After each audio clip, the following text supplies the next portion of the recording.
আজকে শনিবার। মনতোষ কদিন ধরেই বলছিল একটু সিমুইয়ের পায়েস করতে। তা আমি পান্ডা সিমুইটা নিয়ে নিয়েছি, আর সিমুই ভাজা চাপিয়েও দিয়েছি। সিমুই নিয়েছি, অল্প করেই নিয়েছিলাম। আমি একটা পান্ডা সিমুইয়ের প্যাকেটটা ইউজ করছি।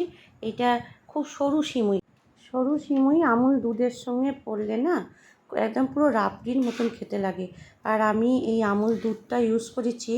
আমুল দুধটার আবার একটা গল্প আছে, জানেন তো? আমুল দুধটা এনেছিল ঠাকুরের পায়েসের জন্য এনেছিল। আমি মনতোষ কী করছে, পা ঠেকিয়ে দিয়েছে, স্যার কী হবে, ওইটা দিয়েই করে দিই। দিয়ে সিমুই ভাজা হয়ে গেছে, আমন্ড বাদাম কাজু বাদাম দিয়ে সিমুইটা ভেজে নিলাম, আর ঘি দিয়ে ভেজেছিলাম। সিমুইটা ভাজা হয়ে গেছে, সিমুই তুলে নিলাম। এবার এতে আমি গ্যাসটা অফ করে দিয়েছিলাম, বাগাতে পারছিলাম না গ্যাস, আবার গ্যাসটা জ্বাললাম, দিয়ে অ্যাকোয়াগার্ডের জল দিয়ে দিলাম।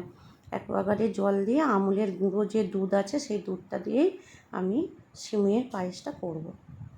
জল হালকা অবস্থাতে হালকা গরম অবস্থাতে আমুলের দুধটা দিয়ে দেবো।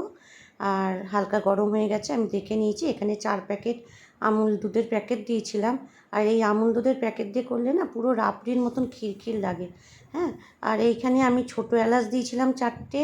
আর আমুল দুধটা যাতে জমে না যায় সেই চেষ্টা করতে হবে। খুব ভালো করে গুলে নিতে হবে। আমি এতে 4 চামচ চিনি দিয়েছিলাম, কারণ আমুল দুধের নিজস্ব একটা মিষ্টি আছে, আর আমরা এমনি মিষ্টি কম খাই। তা ভালো করে যতটা পরিমাণ ভালো গোলা যায়, একটু লাম্পস থাকলে হবে না। আর ছোটো এলাচ দিয়েও মনে হচ্ছিলো, চিনি দিয়ে মনে হচ্ছিলো বারে বারে আমি গুলে নিই, সেজন্যই বারে গুলতে থাকছিলাম। আর সিমুইটা দিয়ে দিয়েছি।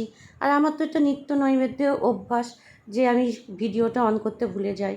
ভিডিও অন করতে সেরকমই ভুলে গেছি অন্য দিনের মতন। সিমুইটা ফুটে উঠেছে। আমি একটা কাঁচের বোল নিয়ে নিয়েছিলাম। আমি ওতে একটু দুধ তুলে রাখলাম, কারণ হচ্ছে এই দুধটা আমি ফ্যানের হাওয়ায় ঠান্ডা করতে দিয়েছিলাম। এইতে আমি পরে একটু গুঁড়ো দুধ মিশিয়ে নিয়েছিলাম। গুঁড়ো দুধটা মিশিয়ে নিলে আরও খিরখির লাগে। দিয়ে সিমুইটা হয়ে গিয়ে একটু ঠান্ডা হওয়ার পর আমি তখন এই বোলের মধ্যে ঢেলে দিই। আর এর মধ্যে ঢেলে দেওয়ার পর দিয়েছিলাম, আমি আরও একটু ঘি অ্যাড করেছিলাম যাতে সেন্টটা খুব ভালো আসে। আর পেস্তা বাদাম দিয়েছিলাম আরও টেস্ট বাড়ানোর জন্য। ফার্স্টে ওটা করে ঢালছিলাম, হচ্ছিল না, দিয়ে হাতে করেই ঢাললাম। আর এই টুটি ফুটিগুলো আমার দাদা দিয়ে গেছে আমাকে 1 প্যাকেট। আমি সেই জন্য এই টুটি ফুটিগুলো এখানে আর কি সাজাবার জন্য দিয়ে দিলাম। আর আমি টুটি ফুটি আমি কেক করি বলে ও আমাকে একটা বড়ো প্যাকেটের টুটি ফুটি দিয়ে গেছে।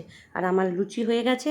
আমি তো লুচি করি, আপনারা জানেনই, যখনই লুচি করি তখনই কেশরি মেথি পাতা আর জোয়ান দিয়ে কালো জিরে দিয়ে লুচি করি। তা এদিনকে কালো জিরেটা দেওয়া হয়নি, জোয়ান দিয়ে করে দিয়েছিলাম। তা মূলত শেষে স্কুল থেকে এসে গরম গরম লুচি ভাজা খাবে। রেডি হয়ে গেলে আমার সিমুইয়ের পায়েস।